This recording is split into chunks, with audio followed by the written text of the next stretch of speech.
Hello. Welcome to Artist and Critic. I'm Don Gray. Tonight we start a two-part program dealing with the aura of crisis, really, that was manifested in the work of artists of the late 19th century and which has become quite evident in the work of 20th century painters. It's a crisis of spirit. It's a crisis of decision in terms of the meaning of life for mankind with the advent of increased technology and the changing of social values, the breakdown of traditions.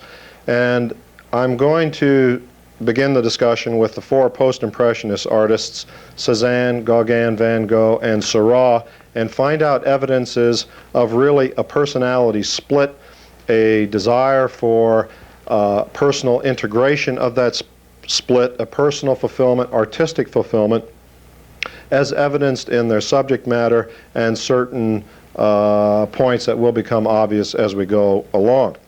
Looking at our first picture, it's a self-portrait by Paul Cézanne, and painted when he's about 38 or 39 years old. Now, I would not ask you to believe that the artist is particularly troubled in this self-portrait, because I don't think he is.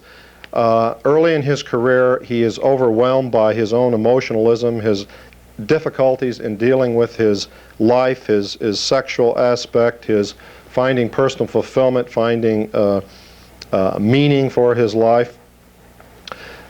Perhaps the residue of a certain sensitivity in the eyes gives us a feeling of the early problems that were in his life. We go to a second self-portrait, and we see him in a much more benign mood, older, and reaching a certain plateau of emotional stability, as it were, of personal fulfillment, once he had worked through these terrible early traumas, when he painted pictures such as the rape, the murder, the temptations of St. Anthony, those kind of themes suggesting great violence and sexual struggle. We go to the next Cézanne picture, an earlier painting of a collector by the name of Victor Choquet, and we see in the picture not only Cézanne's massive sense of form and the handling of the structure of the head, which will be very important in Cézanne's work, as an antidote to a basic sense of instability that underlies his personality and work. As a matter of fact, Cézanne's work will operate between two poles of great emotionalism and great classical stability. But we're looking at the Choquet head simply as an example of emotional expression, the sensitivity of the mouth, the inward questioning, sensitive expression in the eyes that relates very narrowly, but nonetheless does suggest some of his early traumatic problems. I think in the next picture, called The Railway Cutting, we see in symbolic state the condition of Cézanne's psyche, his psychology at the time. And I would draw your attention to the two houses in the picture, the light one in the upper left, kind of pinky orange tan, and a small white structure, perhaps a railway station. It reminds us perhaps of a ticket station, silhouetted against the darkness. Now, it's my premise in Cézanne's work, and we're only going to be talking about the symbolic, emotional aspect of his work, symbolizing his psychological struggles to integrate his personality through his art. Now, we could talk about his structural aspects, his revolutionary use of color, of geometric form, and so forth, which is always discussed, and we've talked about that on other programs on Artist and Critic. But today, we're stressing the emotional, symbolic aspects. Now, if you look at that picture, and a psychological statement is being made. That building on the hill looks with open eyes and mouth, the two windows and the door, at that little white building, which is starting to grow out of the darkness, silhouetted against the darkness of the cut. The little white building is the developing self of Cézanne, this new assuredness in himself that will be equated in pictures of great permanence and classical order. The darkness of the cut suggests the darkness of his psychic state from which he is emerging. Now, if you say, Don, this is a little bit far-fetched, bear with me, and we'll move into the next pictures, and we'll find evidence backing up this theory, this idea. We look at this next picture, still life near a commode. It's my position that the foreground objects, everything bathed in light, with the exception of the dark vase to the upper left, is set in a position of counterpoint with the dark commode, the chest, in the background. And it's almost as if the dark commode in the background observes the emergence of this new light self in Cézanne, this new sense of order, of having found himself, in a sense. Now we could say the dark vase to the upper left is a remnant of the ever-present darkness within Cézanne. We're all polar individuals, in a sense. We have our polarity of light and dark, of suffering and ecstasy, and so forth. But the foreground, richly lighted object with the warm oranges and fruit is an example of the newfound Cézanne. Let's see if we find a polarity in the next picture of Still Life by Cézanne, and I can guarantee you that we will, because I selected this slide for just that purpose. Now the polarity is set up here again between the extreme left of the picture and the extreme right. And we look at the white sugar bowl on the white cloth and the light pitcher rising up to the top.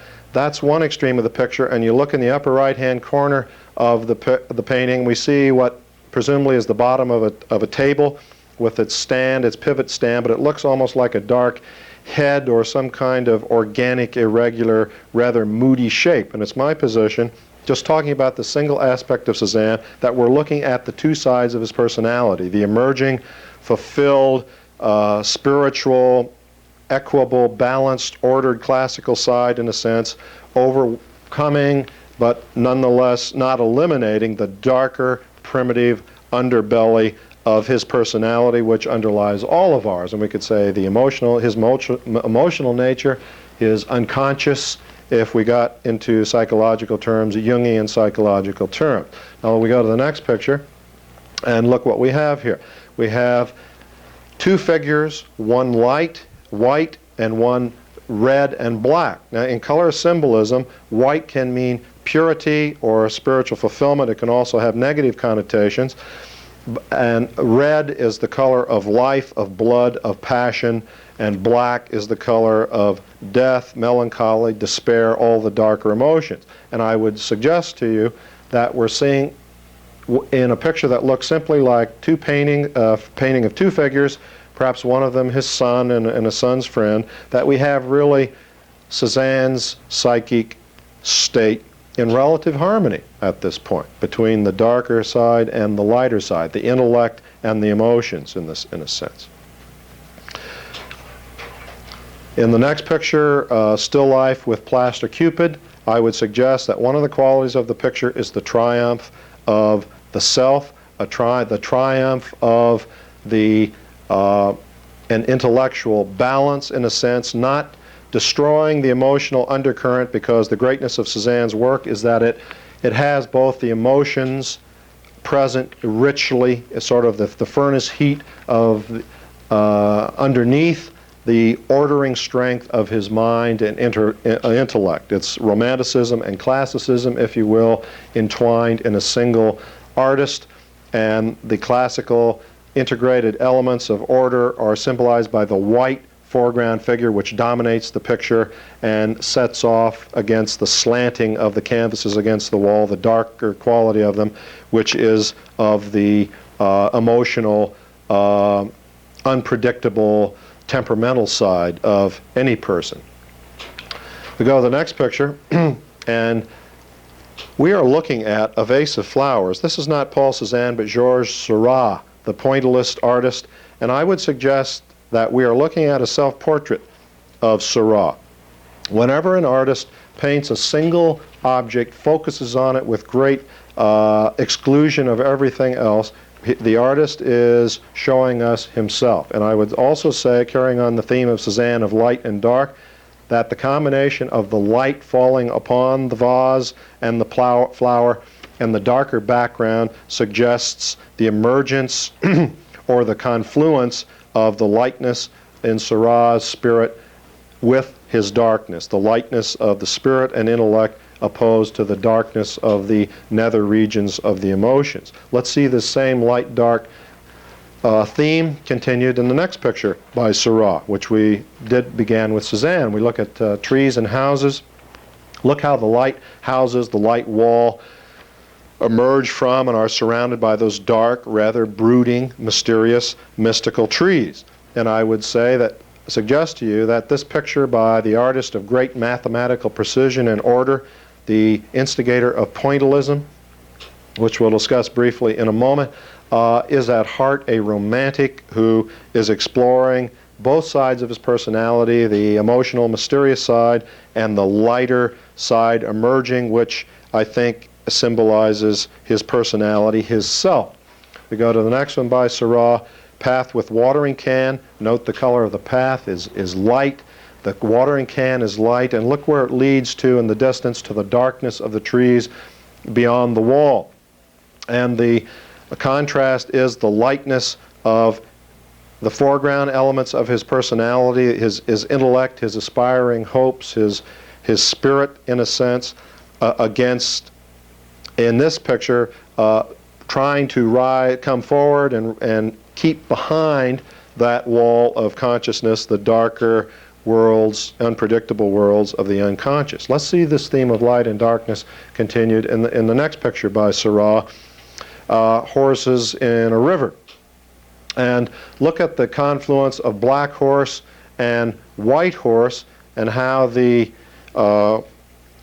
if we didn't think about it, if we didn't realize it, we'd say, well, here's just a beautiful painting in an Impressionist free style, preceding the rigorous dots of pointillism, simply a nice, pleasant afternoon at the river.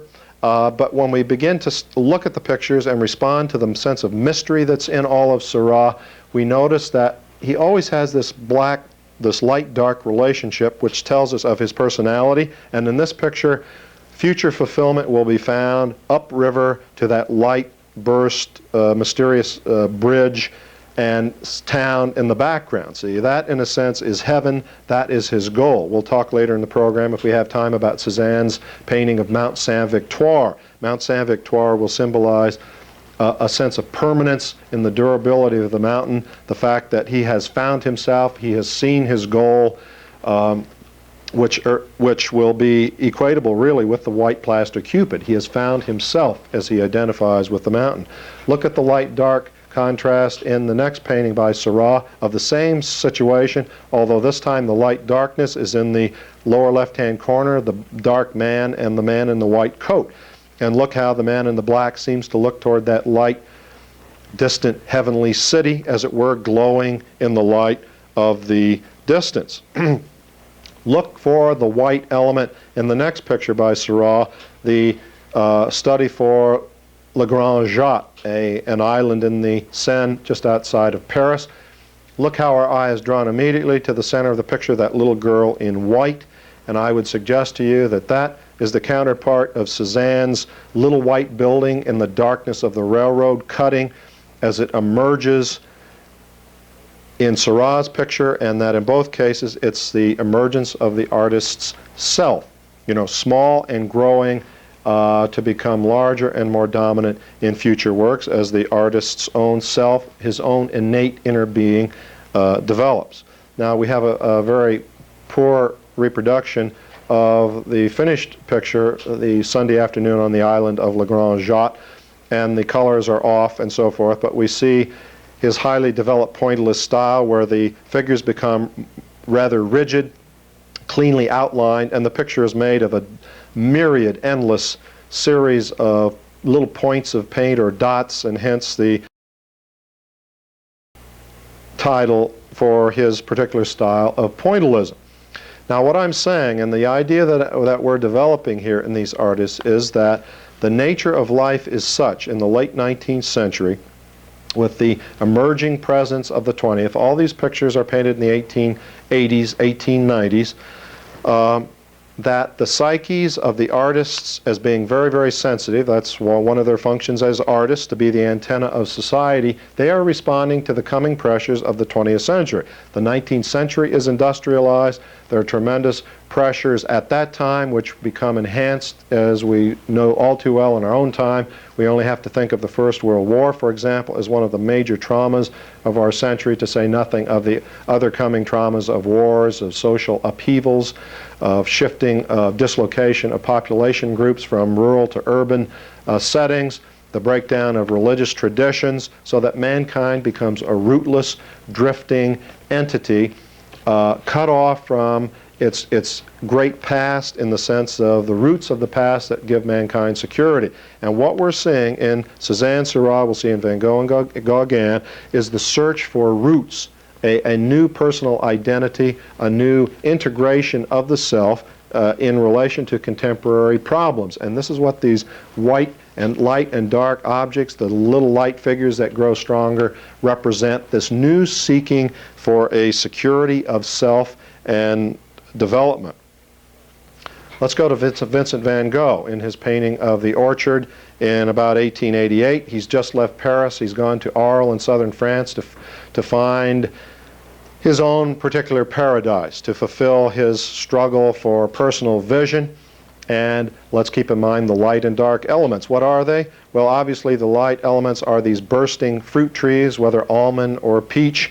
Van Gogh arrives in an ecstasy and sees these the new life, spring bursting out in Arles, and he paints in a frenzy, identifying himself with this new surge of life. He feels an equal surge within himself. But look at the presence of that blossomless, leafless tree in the left, a dead tree, if you will, and Van Gogh is dragging his past suffering with him, his dead self, that will eventually lead to his suicide at the age of 37, only 2 years and some months from this point. Let's check another aspect of the ambivalence, the split in the artistic personality of these artists by looking at the next pictures of Van Gogh.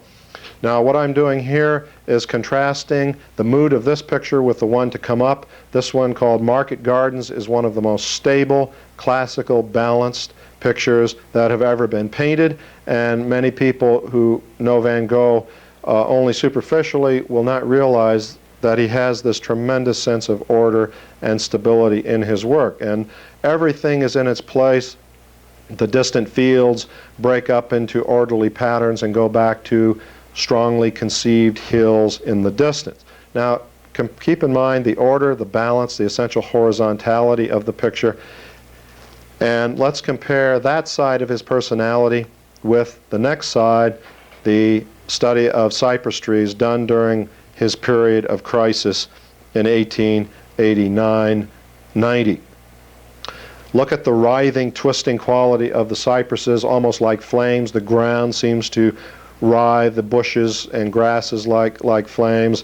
And Van Gogh has identified with these trees, the simple central object, the way Seurat identified with the vase of flowers that we talked about earlier, so that in a sense we're looking at a self-portrait of Van Gogh in his emotional, turbulent, sometimes it could be ecstatic, sometimes it could be yearning, sometimes it could be incredibly suffering.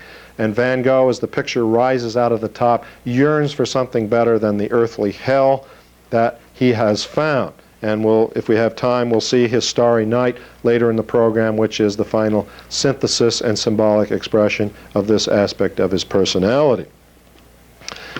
Quickly, in a picture of the sunflowers, we see again a single central object. This again is a self-portrait.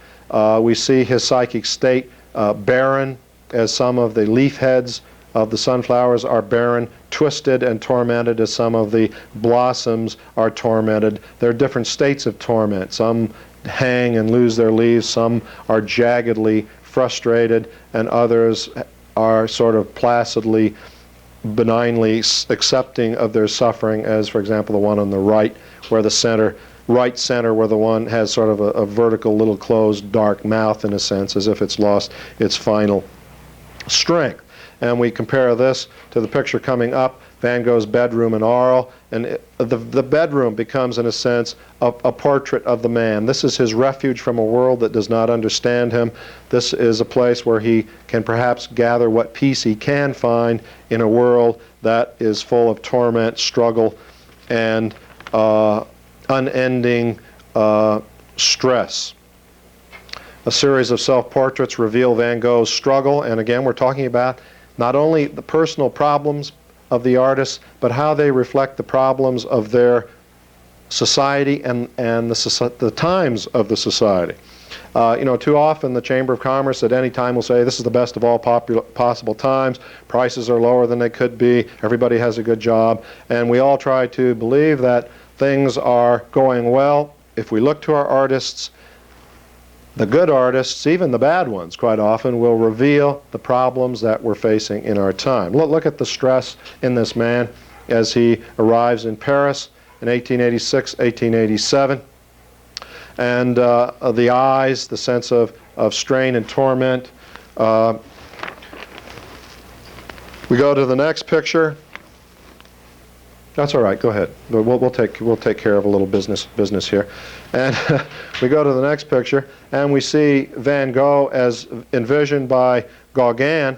And Van Gogh said, "Yes, this is me, but it's me mad." And it is. The man, if not mad, is terribly exhausted from overwork as he tries to bury his problems, tries to solve his problems through painting, through finding artistic solutions. The next picture of Van Gogh is after his emotional encounter with Gauguin. He's cut off a portion of his ear and given it to a prostitute, and we see his batteries completely discharged. Look at the difference in his eyes, how they seem vacated. He smokes his pipe for comfort. The bandage, the terrible reminder of the awful emotional trauma that he's gone through. In one of his last self-portraits in 1890, we see the batteries once again charged. The eyes have a fierce living quality. In a masterpiece, the strength of the head, the forms, the color, the delineation of the drawing with such character. This is a masterpiece. This is not the work of a man gone mad. It's the work of a man with tremendous emotional resources and power and epileptic type seizures, and we see the emotionalism echoed in the background of the picture. Let's go to our next artist, Paul Gauguin. And what do we have here? We have a self-portrait, and my oh my, don't we have an obvious symbol of a psychic split.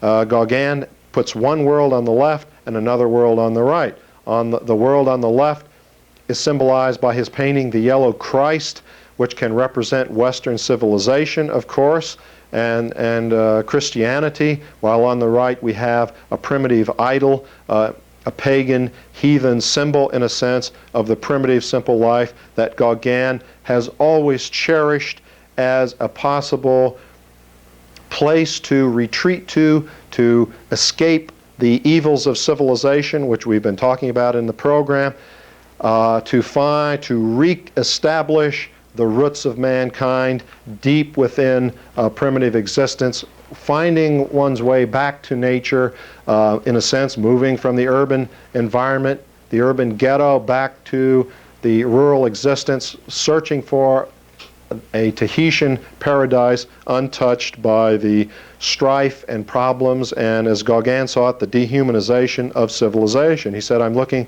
for a place where I'm free to live, to love, to die." And here we have him at a moment of decision here. In 1889, he's probably already been to Martinique and will be going to Tahiti in 1890, 1891, something like that. Now, since we have the Yellow Christ in the left, let's look at the whole picture. And we get an idea, as Gauguin always sought out primitive locations. Here he is in Brittany, in France, in Pont-Aven, and he speaks to us of the primitive spiritual ardor and worship of the Breton women as they worship Christ, whom Gauguin painted from a yellow wooden figure in a local church. And Gauguin is always interested in the primitive. He's interested in religion, whether it's Christianity or the local mythology of the Tahitians, as we'll see in a moment. Let's look again at another example of this bifurcation of Gauguin's spirit of East and West, of civilized versus primitive. And we see in the picture La Belle Angèle, the beautiful Angèle. Angèle is in her little circle, like a piece of a crossword puzzle in the right, while all the rest of the picture symbolizes the primitive existence with exotic blossoms at the top, and of course the obvious primitive statuette on the left. So that even though Angèle is a primitive Breton, nonetheless, by Tahitian standards in Gauguin's mind, she is a civilized Western being, and it is exactly the similar symbol as the earlier picture of Gauguin's self-portrait. In Tahiti, in the painting We Greet Thee Mary, Gauguin makes an interesting hybrid of Christianity and primitive existence, as if he's trying to integrate, to find a unity between the two attitudes, the 2 points of view. In the next picture, the spirit of the dead watching, his young mistress posing on the couch as Gauguin found her after dark, fearful of the spirit of the dead, symbolized by the old woman on the left. We see Gauguin abandoning Christianity in this instance and dealing with the mythology of the native Tahitians.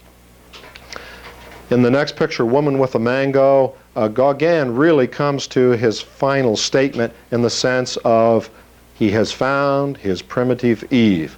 Once again, in the Garden of Eden, the dusky-skinned Eve, instead of holding an apple in her hand, holds a mango. See? And the picture is many other things, but it is no question that this is his symbol of the portrait of his new Eve. In the next picture by Vincent van Gogh, we see Dr. Gachet, the doctor who took care of Van Gogh in his last illness. And Van Gogh said, "I painted the doctor with the heartbroken expression of our time." See? And this is what we've been talking about through the whole program, the heartbroken expression, the problems, the tensions of the late 19th century, which the artists have been expressing.